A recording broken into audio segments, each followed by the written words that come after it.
You feel this nervousness on the phone there? Sir, I've been trying to make an urgent phone call up there. Well, I don't think it's something I want to do on an overseas phone. You gotta make some phone calls. Hang up the phone. Prank caller. Prank caller. Ladies and gentlemen, welcome once again to Packernet After Dark. This is the call-in show, the Packernet Podcast Network. If you'd like to call in, if you'd like to participate in the show, please feel free to do so. The phone number here is 608-501-0718. New callers go directly to the front of the line. We don't have any new callers today, but we got AA Ron. What's going on? Hey, Ryan. Double A Ron from Eau Claire. What's up? I know I sent you like 4 calls earlier, but I wanted to get your take on this, which you may have already talked about by the time this message is being received, but I'm not a conspiracy theorist, so whenever I hear people talk about the NFL being scripted or being rigged, I generally don't buy that, at least not in the wholesale way that maybe it's presented, because I just don't tend to believe that there's this entire like secret society amongst the refs and NFL executives that are like basically like covering up the fact that they're making up the script for the year. I just don't believe that, I guess. I don't know to the extent which tampering with the events of the game is possible with refereeing, but you would imagine that, you know, you're basically implying that all of the refs out there are basically tacitly agreeing to lie to the public, and I don't really believe that is the case. I wonder if it's more human bias, because I really don't really have any insight into this because I haven't played a lot of, you know, team sports with referees and stuff competitively. So, like when Matt LaFleur gets into the ref's face and starts just screaming him out, I wonder, does that change the way the ref, like, sort of looks at the game? Like, if they feel disrespected by one coach or another? I mean, I'm sure they're trained to, like, just take it and then be neutral. But they're human, so they're, you know, definitely subject to even unintentional bias. So, like, if a coach or a player is, like, chewing out the refs for something, I wonder if that subconsciously makes the refs a little more forgiving for one side and a little less forgiving for another side, for example. Or maybe not. I don't know. But you'd imagine that at least has something to do with it. I guess that's why there's more than one ref out there. But here, let me call back. Well, let me just say on the outset, I absolutely agree that is part of it. So I the whole rigged thing, but I think there's a human element. That's why I said maybe, you know, that one crew, it's possible that they, they're a little bit more influenced by the crowd, perhaps. Whereas you might have other referee crews, and I'm sure this is why NFL refs scream or NFL coaches scream at refs. They understand it gets results. If you say, hey, you got to watch that guy, he keeps doing this, eventually, when you're getting your ears screamed off every 5 seconds that this guy keeps doing it, you're going to look and you're going to see him do something kind of like that. You're probably going to throw the flag. As opposed to if somebody wasn't screaming in your face 10 times about that issue, you might look at it and go, nah, I'm going to let that go. And again, it's not that it has to happen. It's that it's human nature that it absolutely can happen. By the way, this is also all things that could be mitigated by removing that from the refs down on the field and just letting a team upstairs do it. They're not going to be influenced by these things. It's also why you hear like, oh, Pat Mahomes and Aaron Rodgers, they always get all these things and everything else. Number one, there is a human component to understanding how much of a superstar this is. These referees probably walk up and see somebody like Rodgers in, 2020 or something, and it's to some degree, I mean, obviously maybe you've done this for a while, but there's a starstruck aspect to it. This is a different element than just that random rookie sitting over there. This is Aaron freaking Rodgers. This is Pat freaking Mahomes.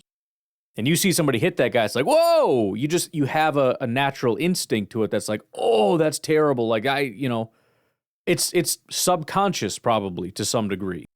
Or maybe you don't have that for lesser quarterbacks. Or you could even say mobile quarterbacks. There's always a seeming bias against a lot of the mobile quarterbacks. They take big hits and don't get as many penalties. Again, it might just be a subconscious bias of viewing them as more of a runner. Yeah, they run and they take hits. You almost have this sort of running back kind of thing in the back of your head, as opposed to this superstar guy that is a quarterback and made of glass and shall not be touched. But yeah, some refs probably don't respond to being screamed at, and they're going to start getting back at you for that. Other refs probably more susceptible to that. And so that's another thing where you got guys like Rodgers and guys that have been around a long time, and they understand the ref crews and they understand who to talk to and how to talk to them. So yeah, I think that there is a human element, and I think that those things get factored in. And that's unfortunate because there shouldn't be a human element. Human element is nothing but an impediment. Anything that we could turn over to robots or just, again, get a huge team up in the sky watching every angle so that you don't miss obvious crap and you don't put the ball in the wrong spot and you don't do all these unnecessary things. And again, I understand there's probably a concern of, well, then there's going to be flags everywhere. It doesn't have to be that way. Absolutely not. Again, there's refs right now that are watching behind the line of scrimmage, seeing kind of hold probably every play, and they let it go. People upstairs can do just that. You get to dictate how much or how little you want to push on certain issues. That's what emphasis is. And by the way, even if there are a ton of flags for a thing, that's going to cause changes, meaning those players are not going to be doing that thing anymore. They have to adapt their play style. So one way or another, there's not just going to be continual flags for a certain thing. But yeah, I'm on board. There is absolutely a human element. All right. Just finishing this thought. So, I wonder what you think, Ryan. What you think about this idea of like refs tampering with games on purpose, or having a script, or having a preferential outcome to the game that they're trying to achieve with their calls. I guess I'm just not there. I don't have any until I see hard evidence that that's happening. Other than just people feeling like it's happening based on what they see on the field. I don't really, I'm not going to accuse anybody of that.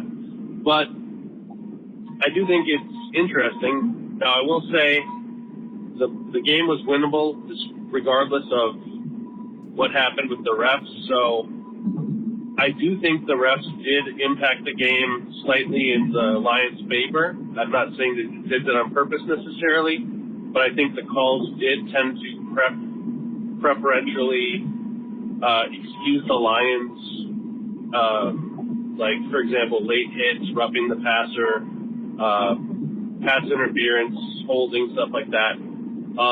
It seemed to me like they were giving the Lions a lot of leeway. I mean, Zadarius Smith was going out there and just basically trying to, like, kill Jordan Love.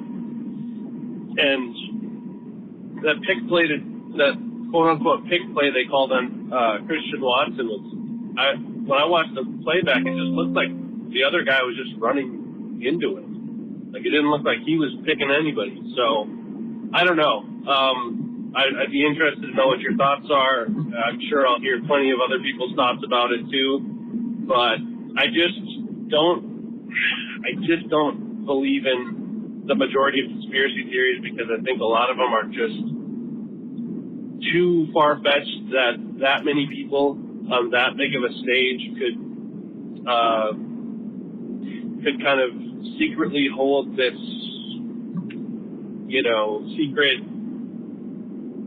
society or something where they all conspire to pick, like, it's not the WWE or the WWF wrestling, right? That's like very much scripted in a very obvious way. And I know there's elements that are real, but the storylines are scripted. That's not true in the NFL. And very certain that at least it's not overtly scripted in that way. So, anyways, let me know what you think. Yeah, I mean, again, I will take it as far as human element goes, and that's about it. Outside of that, I think it gets to be a little absurd. The only thing you could get is pressure. You got to really. I'm not going to accept anything that is massive, outright planning of an outcome that would include players and coaches and everybody else. Is it possible that you have Roger Goodell pushing and saying, we need to make sure that these guys are whatever, maybe. But at the same time, Roger Goodell is basically a puppet of the owners, and I can't imagine Jerry Jones saying, hey, look, we got to make sure that Pat Mahomes is safe. And we got to protect guys like that. Guys like Dak, maybe, kind of, but he's a little bit of a bum. But Pat Mahomes, for sure. I don't see that. Obviously, all these guys are concerned about money. They're concerned about NFL money, but they're also concerned about their team and how their team succeeds because that applies to their personal bank accounts. And so anything preferential, they're not going to like because obviously they're not going to be getting that most of the time, right? Only one team or two teams or five teams get this sort of preferential treatment. Only 5 or so quarterbacks are going to get that preferential treatment, which all the other owners are then going to be on the outs, and they're obviously not going to support that. So I just struggle with anything outside of basic human element type stuff. Obviously, there's a chance that you've got referees that have biases in terms of favorite teams, and I'm sure they try their best to suppress it. But it's some of that stuff, it just comes out. It's think about how fans react. On any given play, you have something that could go either way. It was either offensive pass interference or defensive pass interference. Guess what? The fans of the defensive team say it was offensive pass interference. And the fans of the offensive team say it was defensive pass interference. It's just hardwired into your brain. And it's not like we're lying, right? It's just that's what we're seeing. So does that happen to referees? They're trying not to be biased, but I can't not see what I just saw. But I always like that razor. Never attribute to malice what could be attributed to stupidity, essentially. Just because people are bad at their jobs doesn't necessarily mean they're doing something malicious or evil or undermined or or it's some conspiracy or something. Maybe it's just they're just bad, and maybe it's natural human nature that isn't intended to be malicious. They're trying their best, but they're flawed human beings who don't necessarily have the capability of being as unbiased as they wish they could be and as they think they are being. All right, let's take our first break a little early because we got a couple calls from Kyle, so we'll just make sure we don't interrupt that with a break. We'll take a break. We'll be right back.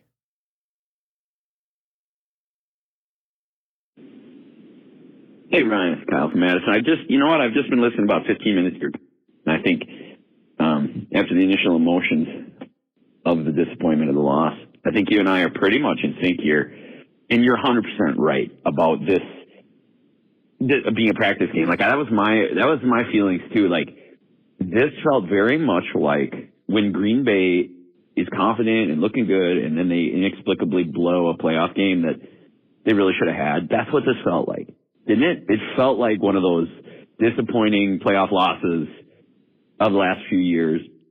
And the best part about it is, it's not. You know what I mean? How unique. I think it shouldn't be all. There's a lot to work on. There's a lot of disappointing things. But had we won it, we'd be overlooking those things. So let's take the opportunity to get this bleep fixed, because this is a mulligan. You actually get a freaking mulligan on this game probably later if you do things right. So you're 100% right. Let's make the corrections. Let's do it, because we're so freaking close to these other teams. There is no reason we can't make the adjustments and be better. So, yeah, let's keep our chin up, make some corrections, and should be a fun conclusion to the season. I think there's still hope. So, anyway. Yeah, that might be the best way to look at it. It is a playoff practice game, and we get a bunch of them. The Seahawks are a playoff practice game. Now, we have to win some of these, right? Not only for the sake of encouragement, but it's not impossible that we get out of the playoffs. I don't want to 100% assume that. It's only 98%. But no, but these are a lot of playoff practice games, and usually you don't get that. And I love how Tucker Kraft said, and I'm sure this happens all the time, and it's whatever, but they identified it and said, look, we were trying to go out and be the tough guys, and we weren't really playing our brand of football. We weren't playing clean Green Bay football. We were too focused on showing them that we were the alpha dogs. And he goes on to say, like, we're not going to do that again. And I think that's great because, as you said, you don't get a mulligan. If you go into the playoffs with that mentality, like, we're going to go and smash them, and you realize that messes you up, and you don't figure that out until halftime, and then you can't quite catch up, and you lose by 3, your season's done. So it's like, all right, we played our first real playoff game, and here's what went wrong, and we need to adjust. This week is another playoff game. Seattle's playing real good football. They are potentially a playoff team. I don't know their exact odds, but they're right there. Got their own little NFC West thing. I'm sure it's Seattle and Arizona mostly battling it out. I don't know. I don't feel like looking, but all right. This is a wild card game, right? This is your standard like week 1. And again, it's a weird season where the wild card, like the actual 3 wild card teams as opposed to the division winners are probably better teams. So this is closer to, so we played like the NFC Championship game there. We got close, but we got beat, and we got to learn from that. Okay, this is more of a like round 1 game. Cool, let's show that we can win a round 1 game. We play Minnesota, that's like a round 2 game. That's what happens after you beat Seattle. You go on to play Minnesota. Not saying these are in order, but these are games that are coming up. So you got to play the NFC North game. You got to play the round 2 game, and we're going to play the round 1 game. Let's make some calibrations, and let's make sure that we can do this. Let's hope that we learned enough from Detroit to go into Seattle and win. We learn from that. Then we go on to dominate some teams that are not really where they need to be. Then when we meet Minnesota, we can demonstrate that although Minnesota is a good team, they're not quite on our level. I think that's going to be an important step because that we need to have learned to a point where it's like, look, Minnesota's a high-quality playoff team, but they're not the Packers. If the Packers can't do that, then they're not quite where they need to be yet because I don't think Minnesota is a team that's going to be beating Detroit or some of these other teams. You need to demonstrate that you're a step above Minnesota. Maybe just a half a step, but you're above Minnesota. And that is evident when you watch the game. I think that's the general hope of what we're doing. But again, either way, we get 3 playoff practice games prior to the playoffs. Bro, I'm so sorry. I'm having this nightmare technology situation right now. It's trying to talk to me in my car when I'm in a different room in the house. It's not connecting. It's got to be the most annoying age to live in. Yes, things are more convenient, but it is literally the most annoying time to live. Just like having to set up passwords through email and verification codes and everybody's technology we get nickel and dime for every month. It doesn't work and there's no customer service because no company pays for it and blah, blah, blah. Super annoying. My only point was that was your typical Packers playoff loss, the time where we get a mulligan. Okay? That's all that really needs to be said about that game, I think, going forward. You get a mulligan, Green Bay. You got a month to figure it out going into the playoffs. And then if you play your cards right, you get a mulligan against Detroit. Congratulations, you're right there. Fix some things. Whether or not they can be fixed, we'll find out. Otherwise, there's some good and some bad. Yeah, and that's what we want to see is growth. We're seeing things grow in the right direction. That needs to continue. Health and growth are the 2 most important things.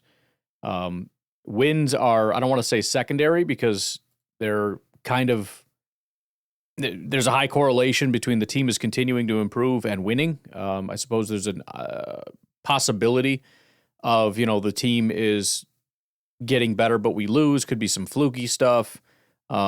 Things that you don't necessarily, turnovers, fumbles, or whatever that are very unusual, uncharacteristic. Honestly, as much as nobody's going to want to look at it that way, those are things that you kind of disregard. But drops maybe not as much because that's been sort of endemic, if that's the right word. But growth is the most important thing. Period.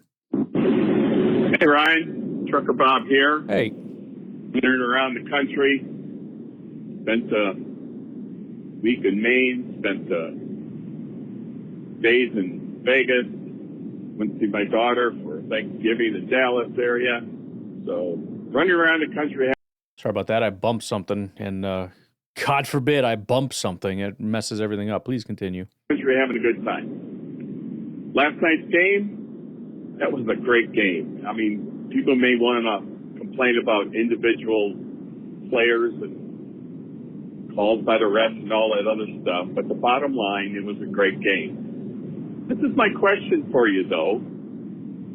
We've talked about whether a team should get the ball first or should delay and get the ball first in the second half. You mentioned on one of your but you get the ball first will often have the ball more times than the other team. Whereas the argument is you want to start your second half off on the right foot by getting the ball first. Well, this is my question. Detroit got the ball first, and they had the ball one more time last.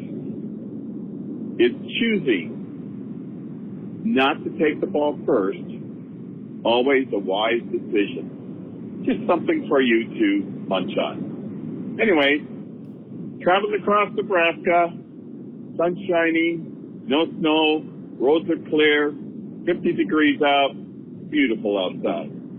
Have a good one. Trucker Bob out. Yeah, I think so. The way that I'm thinking about this now, and I don't know how much people have dug into this, but I don't know that there's necessarily a super big benefit. I think we maybe overemphasize the whole scoring once and then scoring again thing. The bottom line is, I think if you get the ball first, you have the potential to have, not guarantee, but the potential to have an additional drive in the first quarter, first half. But then the next team has the potential for an additional drive in the second half. Because if you think about it, you just alternate. So you get first, then they get second, then you get third, then they get fourth, and you get fifth, and you get sixth. They can't be ahead of you. They can only have the same number. So if it's like 1, 1, 2, 2, 3, and then it's half, you had 3 drives, they only had 2. But that can happen in the next one. As far as, again, they could end up having it's not guaranteed though. So what it sounds like, and I don't know how this all turned out, but it's entirely possible if you get the ball,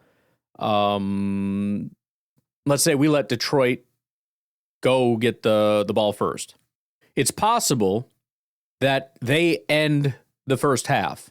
And if they end the first half, that means that they got an extra drive. It's also possible that if they end the game with the ball, that we had equal drives, which means they had an additional drive compared to us. That's really it. It's just a question of can you get that one additional drive, and you only get one opportunity, and it's per side or whatever. And I'm counting a drive as any kind of possession. That could be, if you punt to somebody and they fumble it and the other team recovers, that was your entire drive, was that fumble. So, there are additional ways to get additional drives depending on how you decide what a drive is. But that's what I mean by drives or possessions or whatever you want to call it. So it's hard to assume that there's anything necessarily inherent in that. Again, it seems scary to be able to score last and then score again because you get kind of 2 times in a row. But I think that tends to be more psychological because the only thing that happened was because you didn't have the ball in the first and you got the last possession and you scored, that means you guys had the same number of possessions. So there's no inherent benefit for them in terms of drives. If you guys scored the same number of drives every single time, let's just say that every single drive is a touchdown.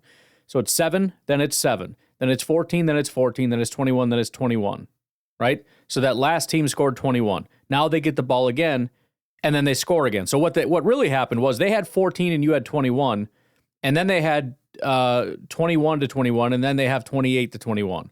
So like they went by you with 2 scores, but that doesn't necessarily matter because what happens next? Now you score, it's 28. Then they score, you know what I mean? It continues back and forth and back and forth. And if everybody has the same number of drives, then everybody has the same score.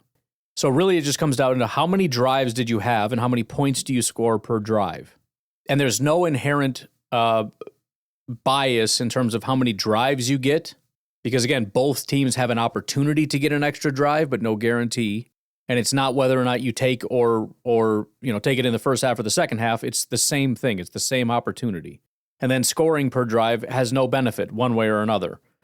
So I don't genuinely think it makes much of a difference. There are psychological aspects to it. Whether you get it first and score, that can have a psychological effect as far as getting your team excited. If you're on the road, you can take the road crowd out of it.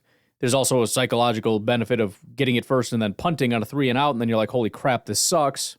There's a psychological aspect of scoring and then scoring again, at the end of the half and then the first drive. Again, that's entirely psychological, but it's a big deal. You could be up by 7 and then down by 7 without ever even touching the ball. But I do think it's mostly just psychological. Because remember, if you do score at the end of the half and you get the ball again, all that means is you had the same number of drives in that half. That's all that means. So I think the thing to note is you want to try to have the ball in your hand when the half and the game are over. That way you get a benefit of the most amount of drives. But as far as who's first, I can't see a mathematical reason why it would matter. Hey Ryan, it's Draft Hobbyist. I got a new phone, so hopefully it doesn't cut out anymore. Otherwise, it's my service. But yeah, I totally agree with you about improving our offensive line. And I know a lot of people want to get defense, but thing is, we can improve our offensive line later in the draft. We don't necessarily have to use a first-round pick. And we're going to give Jordan Morgan back, too. But I think if we upgrade center, that would be a huge boost to the line. And the guy I really like is Jake Slaughter out of Florida. And he's 6'5", 300 pounds, projected to go in the 3rd round and 5th round. And, if you look at when we took Corey Linsley, he was a 5th rounder. He turned out to be a day 1 starter. He was out of Ohio State. And then he went on to be a first team All-Pro. He made 2nd team All-Pro, Pro Bowl. So, you could get centers in the 5th round or, late day 2, early day 3, and have them day 1 starter potentially. That happens regularly because the center position isn't valued that much. So, if we're looking for guards, upgrade at guard or center, we can upgrade them later and still boost defense. Still get a cornerback or a pass rusher, right? Interior defensive lineman if they're there. So, yeah, and then, there's one call that really bothered me that they missed. I haven't heard too many people talking about it unless you did and I missed it. But we had a blitzer coming in through the A gap and their running back just took out his knees, went low. And, that should have been a 15-yard penalty and probably would have killed their drive. And, I agree, it was very one-sided. Stan Skipper was holding the whole game and they got him 1 or 2 times, so could have got him a lot more. But anyways, I think we're in this weird spot where we're not going for the 1 seed. We've got the wild card, so we can kind of just work on improving our team. All right, have a good one. Bye. Well, I'm trying to pull up your boy here. I'm having some, here he is, Jake Slaughter. PFF is being stupid. But, 6'4", 308 out of Florida. Pull up his blocking here if this wants to work. There we go. 84 pass blocking, 80 run blocking. I tell you what, that would be glorious. Kind of Zach Thomas, pretty, not 90s, but, 80, high 70s to low 80s in both categories with slightly more pass blocking. Obviously, this doesn't necessarily translate, but everything about it seems nice. The consistency is great. He's only had 3 games where he wasn't 70s or 80s. 2 of them were in the 50s, but 54 and 57, you can live with it in a couple games. I guess the real question is, was it just actual NFL competition that did that to him? It was Tennessee and LSU. I'll let you decide for yourself. But his pass blocking he's really been a starter for 2 years, but went from a 78 to an 84. Run blocking went from a 78.9 to a 79.1, basically the same. It's a slight upgrade. 1,322 snaps at center and not a single thing outside of that. So that's going to hurt him as far as the Packers are concerned with worrying about his flexibility. But they also are very willing to project they'll take a guy like this and be like, yeah, he hasn't played guard, but he can play guard. In fact, we like him better as a guard, and he's going to play guard. It's like, okay, Packers, whatever you say. But yeah, again, the officiating was pretty one-sided, and what are you going to do, you know? What are you going to do? Well, we got 4 Jersey Mikes coming up, so why don't we take a break, and we can hear about Jared Goff taking a knee for let's see, 3, 6, 12 minutes. I'm just messing with you, Jersey Mike. We'll take a break. We'll be right back. Hey, Ron, it's Jersey Mike again. Yo. Sorry that I'm calling you a million times. Apparently, this game just ticked me off to no end. I've been arguing with Lions fans all day Friday about how Jared Goff took a knee. Look, I'm still gonna argue it. But anyway, not arguing it right now. Okay. I want to talk about something that's got me flustered. It's Matt LaFleur. Matt LaFleur's got me flustered. I like LaFleur. I like his play calling. I like the way this team plays ball. I like the way this team comes back when it's down. I like the way this team does everything that it possibly can. But there's just something different. I don't know what's different. But if you look at the way the Lions play, and you look at the way that we play, even though we're both very physical teams, and I argue that we won this game, I think there's something to be said about the level of physicality that the Lions bring, even if I believe it's dirty and unsportsmanlike. You know what? I'm sorry, but I'm going to stand on this platform.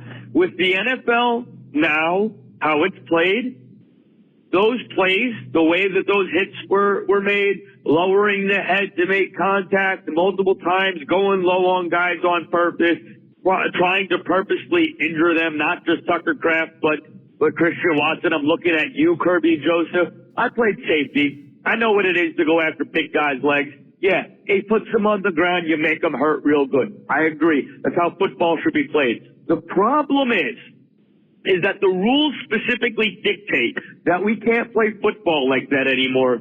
Yet Dan Campbell has gone out there and said, screw the rules, we're playing football like this. Well, a couple things real quick, because obviously you're going to go on a 4-call thing here, so I got to cut you off a couple times.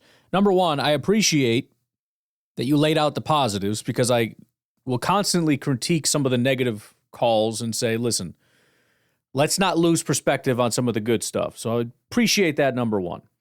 Number two, yeah, I do think Detroit is more physical. I think part of the physicality, part of it is being dirty, which I guess I'll skip to the final point here. That's going to end up working against him if that's what he's coaching, because they're getting a dirty label. Some of these guys are going to start to get fined and suspended, and it's going to come back to bite them. So, I mean, it's kind of like him going for 4th inside the 30, or all those other times where it's stupid and he maybe got away with it. At some point, he's not going to get away with it, and his team is not going to be allowed to play this way. I mean, he's rowing upstream right now. He's going against the analytics, and he's going against what the NFL is allowing people to do. That's going to cause him to lose. As far as just the general physicality, I do think some of that comes down to being sure of yourself, and I do think that the Detroit Lions are more sure of themselves. They're a more established team. As weird as it sounds, because the Packers have been good for a very long time, we're a much newer, younger team with a new, young defense and all young players all over the place. We don't have as good of an identity, like built in, a culture from the ground up. I think this Dan Campbell thing has been going on for a long time. Not that they don't necessarily have some young players. They got a lot of established guys that have been there a long time. Most of the offensive line, the quarterback, the receivers. Their defense is kind of in shambles right now, but they do have a lot of guys. Whether they're playing or hurt or not is a separate story. But just being sure of yourself and knowing what you're being asked to do means you can play faster and play looser and play more violent and aggressive, as opposed to being a little bit unsure of the scheme, a little bit more unsure of yourself, a little bit more. That's my feel, because you mentioned that there's kind of a feel something doesn't feel right. I agree, and that's kind of where I feel like we're at. I feel like the Packers are still trying to figure it out. The Lions played 4 quarters of Lions football. The Packers, I don't even know what Packers football is necessarily. We become sort of this run team, but at the same time, like, the run didn't work, and Jordan Love's starting to play better, and he was really carving people up, so Maybe we need to get back to that, and we don't even know they know who to throw to. Amon-Ra St. Brown. They also got this number 2, so they know who the number 1 is. They know who the number 2 is. We have no idea what the hell's going on. Dontavian Wicks just showed up out of nowhere and was like, hey, I'm good. It's like, are you sure? Because you sucked the entire year. Like, no, I'm good now. Okay, all right, let's figure that out. Reed, here's the plan. Oh, no, I'm not playing today. What are you talking about? No, I'm going to suck today, like real hard. I'm going to suck. I'm not going to play. Okay, all right. Run the ball. It's tough sledding. Ain't going to work too good. No running this time. Well, first half. Second half will be tough. Oh, all right.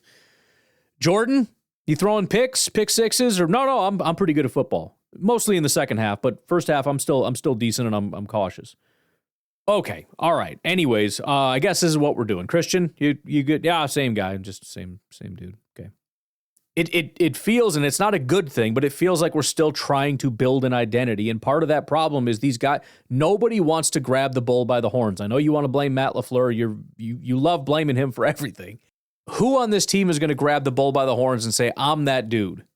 Almost nobody on the entire team, including the quarterback, is willing to grab the reins and say, put the team on my back.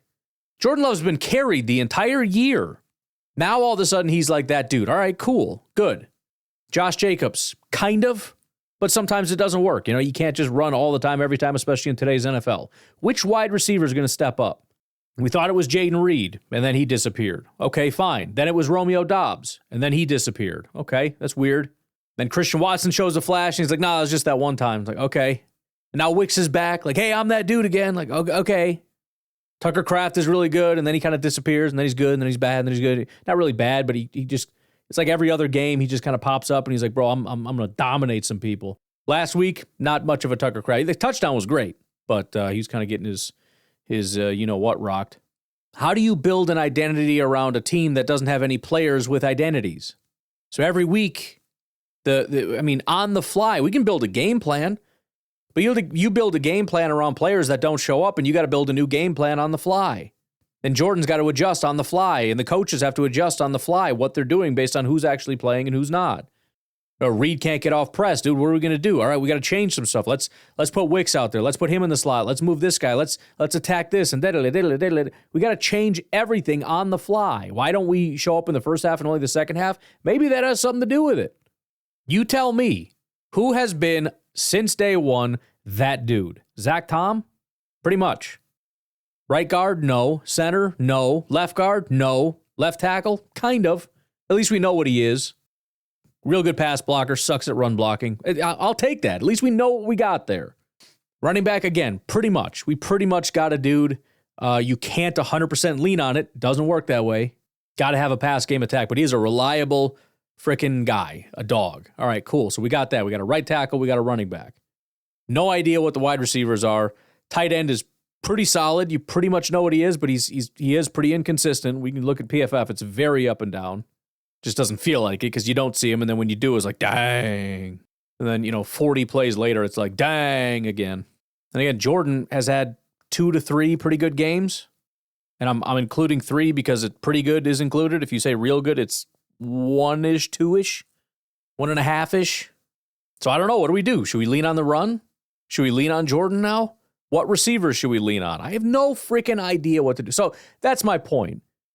Is that I don't think that there's an identity to the team, and because there's no identity, we can't play a certain style of football, and because of that, and we're constantly shifting things, the players are on kind of shifting sand, and so they're not super confident in everything all the time, unlike the Lions, who have had a very consistent thing for a very long time, and this is just second nature. They show up, and it's like, what are we doing today? Playing Lions football. Same thing as every day, Pinky.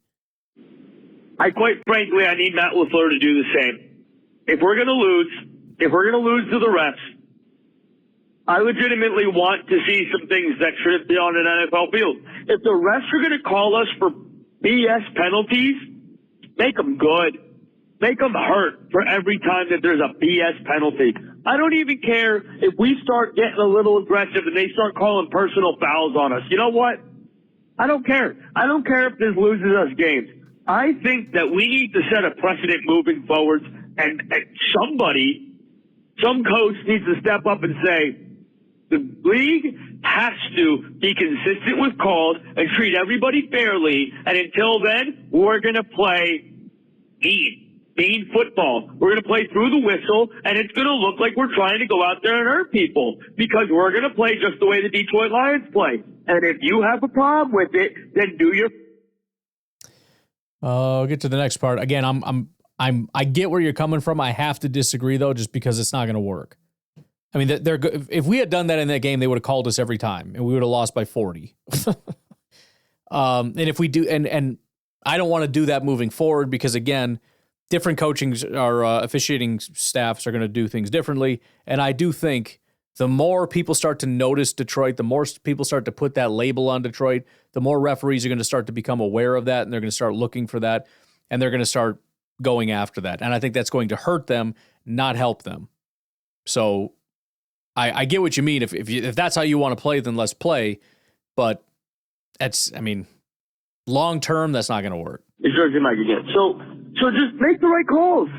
Make the right calls. I am not out here saying that the Packers win the game because of anything other than two specific plays. Christian Watson, the OPI in the end zone, and the Jared Goff knee. Okay?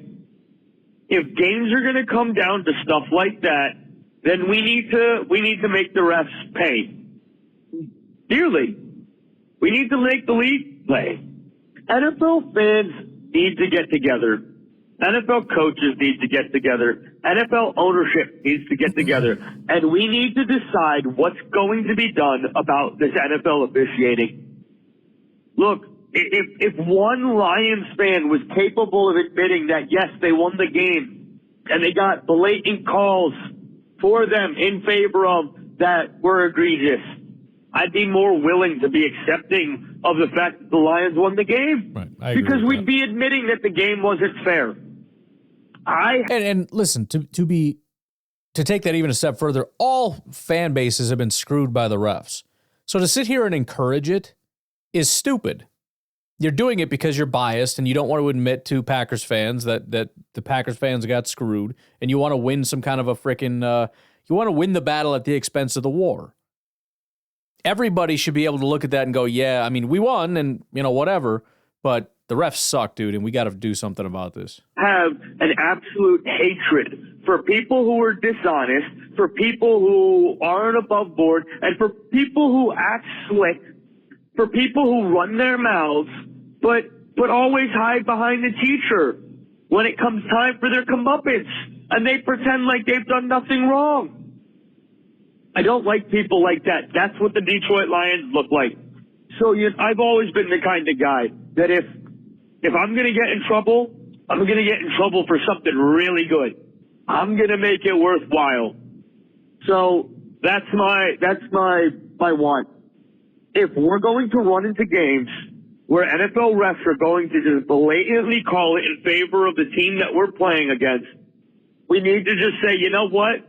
You want to call the game against us? You want to call us for everything? Call us for everything. We're going to hurt you. We're going to hurt you real bad. You're going to call us for leading with the helmet?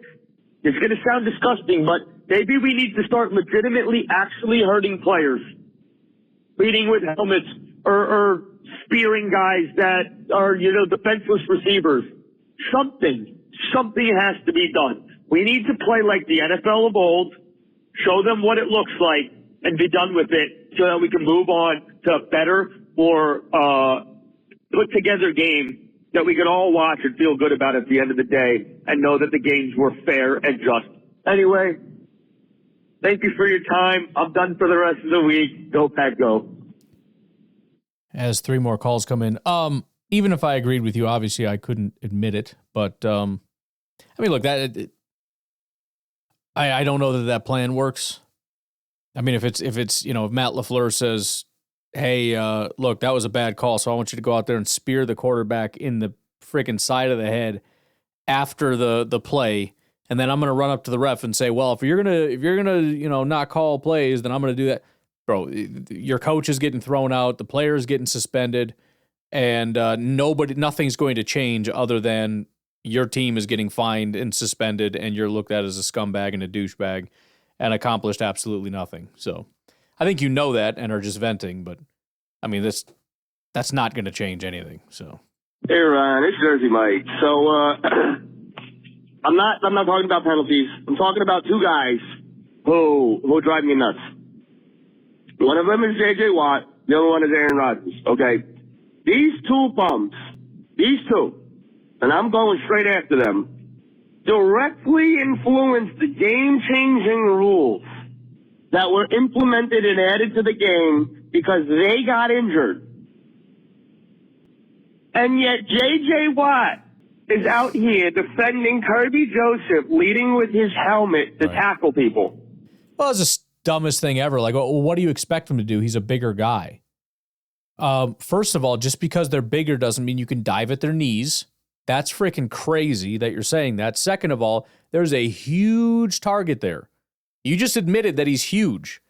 So if we look between the area of, above the knees, which would be the thighs, and the shoulders, that's a large area to target. In fact, it's much larger than the small area of the knee that he's targeting. So you're being stupid on purpose. How's he supposed to tackle Tucker Kraft without eating his knee? How's he supposed to tackle Christian Watson without eating his knee? Look, all right, I played football. I played football with an NFL star. His name's Mohamed Sanu. I played safety. I played safety very violently and very hard. I broke our starting running back's collarbone at one point on a kickoff drill. Okay? I know how the game is played. You don't have to tackle somebody's kneecap to bring them down. If anything, the bigger guys that I've tackled, the easiest way to take them down was like Reed Blankenship did to Derrick Henry. You put your shoulder pad right in their thigh or in their crotch, and you grab the backs of their calves, and you drive through them, and you run them into the ground. The answer ain't going for the knees, because last time I checked, JJ... Well, and that was the other thing, too, is even if you're trying to tackle low, there's a wrap-up technique that's involved in this. You grab the legs. I mean, there's a lot of guys that do that. They'll just grab the legs. We know what that looks like, and it's not violent, and nobody ever gets hurt. You're basically just like creating a lasso. You know, when those guys with the lassos, they'll go somehow get you around your ankles and pull you down. That's all they're doing. They're grabbing you low. It might even be below the knees. They're grabbing your feet, and they're doing it to trip you up and bring you down. Fine. But this is just a head-first dive, no hands involved whatsoever into a knee. So it's absurd on every level. The reason that your knees are messed up is because you were getting shot blocked all the time. So you went crying to your mommy and daddy, Roger Goodell, and he made shot blocks illegal. That's why we see defensive or offensive linemen running downfield and quarterbacks not able to take their legs out from under them. You was getting mad, so you was getting shot blocked. Yeah, and now what? It's just illegal to shot block. It's illegal for one guy to go low and another guy to go high because of sorry bums like you. So if you don't want us calling them dirty, maybe you shouldn't have acted like they were dirty in the past. I don't like when Hall of Famers, I don't like when guys who were prolific names in the NFL turn around with their concussion brains and speak like they didn't benefit from his garbage. Anyway, stop being hypocrites. Go Pack, go. Yeah, I mean, it is a little crazy, especially guys that are all about player safety. What happened to players being all about player safety? That's kind of weird, I understand to some degree, again, Tom Brady, and I don't exactly know Rodgers' comments. I think they were similar to Tom Brady's. But essentially, it's like, look, these guys are coming to kill you. You got to protect yourself. And that's true. Quarterbacks have to have some responsibility for themselves, but two things can be true at the same time. It's true that, for example, the Jaguars quarterback should have slid earlier, but it's also true that that player shouldn't have made eye contact with him and then drove his forearm into the guy's head and make it bounce off the ground. And so, yeah, it's very odd to have people that are obsessed with player safety and, standing up for the players and everything to just suddenly be like, yeah, whatever. I mean, that's his fault. His head bounced off the ground, freaking idiot. Maybe you should just watch where you're going. You know what I mean? I don't know. You know, Ryan, I feel like you're going to have to ignore a few of these phone calls. I would not blame you. Too late for that. But I'm still so angry. It's 2 days later now. Or maybe a day and some hours. Anyway, I'm freaking still pissed. I'm still furious. I still just want somebody to pay dearly for what happened. But, we got to talk about something else. We got to talk about something else. Do we have to talk about something else? Who do we play next week? I don't even know who we play next week. My brain can't even look that far forwards right now because of how angry I am. I just want to talk about how the media portrays the Lions. And I bet you $1 million we got some Lions fans who are going to go back to Twitter and take clips of these things or whatever, like they did with you with the whole kneeling rule and try to drag us through. You know, this is where I'm going to come at. Dan Campbell is one of the this is what this Lions team reminds me of. All right, they remind me of the kids who just poke and prod at people who are bigger and tougher than them. They got like a thumbtack and they keep trying to like poke you with it, and like it hurts, but not enough where it's like actually enough to do anything. But you know, if they poke you in the eye in the right spot, it's going to cause some damage. But like, if you go and tell anybody about it, they're just going to look at this little tiny midget and be so sad and sorry for them because they suck so much that they're going to praise them. You know what? That's exactly what the Lions are. The Lions are the diversity, equity, and inclusivity team. It was Chicago for 3-4 years, and they realized they couldn't shove them down their throats, and now they have to shove the DEI Lions down our frickin' throats. Jeez Louise! I mean, if they are the group of, like, the most petulant group of 5-year-olds that have soiled diapers, I have no idea. You got Kirby Joseph, who's mouthing off, acting like he was talking trash to Tucker Kraft. Tucker Kraft didn't say anything to him because he knew if he did, he'd get in trouble for it. Because all we do is get in trouble when we handle you Lions. The second we bring any physicality, we get in trouble. That's why Lions look like the more physical team. Oh, it's really easy to play fast and loose when you ain't going to get penalized for being a frickin' thug. It's really easy to run your mouth and act like you're something when everybody's protecting you. You know what? I'm Jewish, so I'm going to do this. I'm going to put this one out there. It's like you're a Jew coming back. And it gets cut off there. Of all places. You're getting me in trouble in 7 different ways with this call. And now I'm looking at one more Jersey Mike call, and I don't know. Do I push play? Oh, well, we're already in it now. Go ahead, Jersey Mike. Sorry, Jersey Mike. It's like you're a Jew, okay? You're coming back from the Holocaust, okay? You're riding the train out of town with the Oh, is that historically accurate?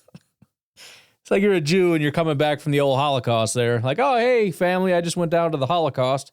Anyways, sorry, continue. Odd voices, right? Either Russians or Americans, okay? And, you see some Germans along the way.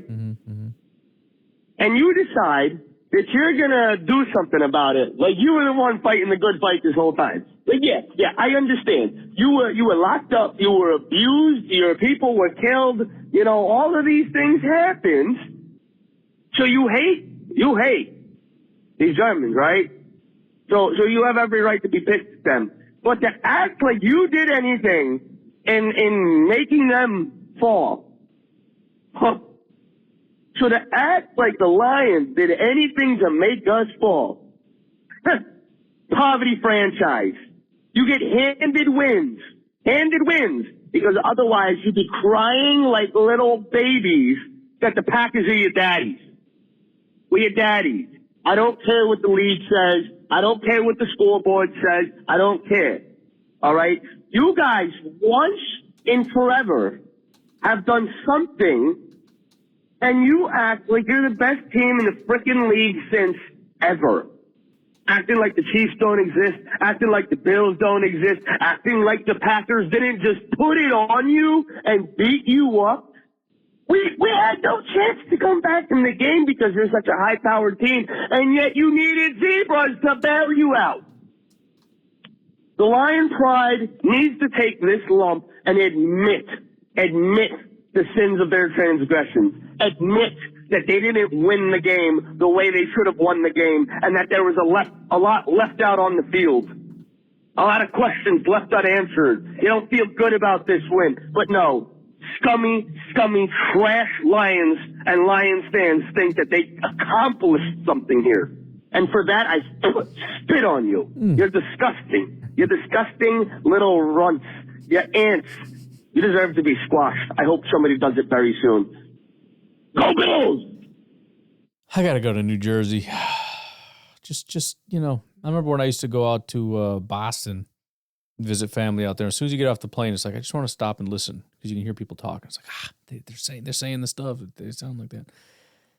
Got to Jersey, and it's not that I want to listen to that accent necessarily. No offense, it's not the same. But I just want to know if it's just a bunch of Jersey Mikes walking around, just